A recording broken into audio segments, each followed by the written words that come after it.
નમસ્કાર દર્શક મિત્રો, આપ જોઈ રહ્યા છો YNN ન્યૂઝ. હવે જોઈએ અગત્યના સમાચાર. જૈન જાગૃતિ સેન્ટરનું પહેલું યુવા પ્રોફેશનલ ગ્રુપના પ્રમુખ આનંદ દાણાવટી અને ટીમે શપથ ગ્રહણ કર્યા. મુંબઈથી કિશોરભાઈ શેઠ અને રમેશભાઈ મોરબિયા સેન્ટ્રલ ટીમ સાથે પધાર્યા.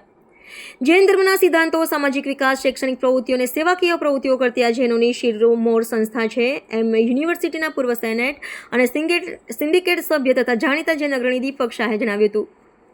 સંસ્થાના નવા વરાયેલા ઉપપ્રમુખ કાર્તિક દોશી અને શ્રેણિક દોશીએ જણાવ્યું હતું કે અમે આ યુવા પ્રોફેશનલ ટીમ દ્વારા જૈન સમાજની એકતા અને સેવાકીય પ્રવૃત્તિને અમારો જીવન મંત્ર બનાવીશું અને સમાજને દરેક કાર્યમાં મદદરૂપ બનીશું.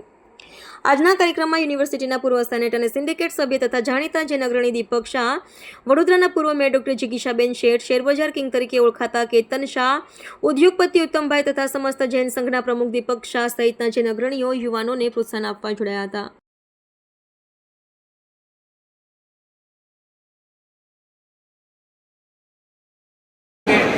સામાજિક એક્ટિવિટી કરવી છે. Jain Jagruti centre already blood donation camp દર વર્ષે કરે છે. અમે એમાં જોડાઈને જૈન જાગૃતિ સેન્ટરના જે બી સામાજિક કાર્ય હોય, ચેરિટેબલ ટ્રસ્ટના હોય કે મેડિકલ ઇક્વિપમેન્ટ આપણે જીજેસીમાંથી અહીંયાથી આપીએ છીએ, એ બધા સામાજિક કાર્યો કરવા છે કે આપણા જૈનો માટે અને બીજા બધા માટે બી આપણે કંઈક કરી શકીએ.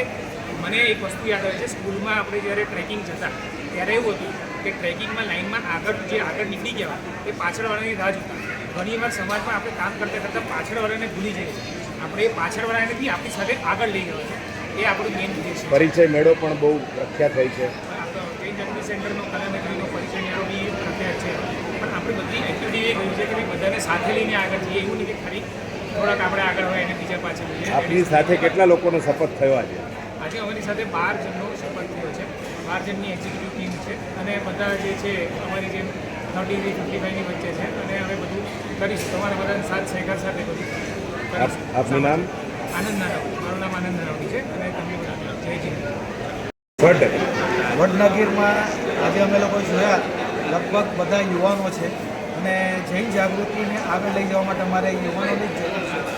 અને વડનગરીવાળાને ખાસ કહેવા માગું છું કે આવી યુવા પેઢી જૈન જાગૃતિ સાથે જોડાય તો જૈન જાગૃતિનું આગલું ભવિષ્ય ઘણું સુંદર હશે.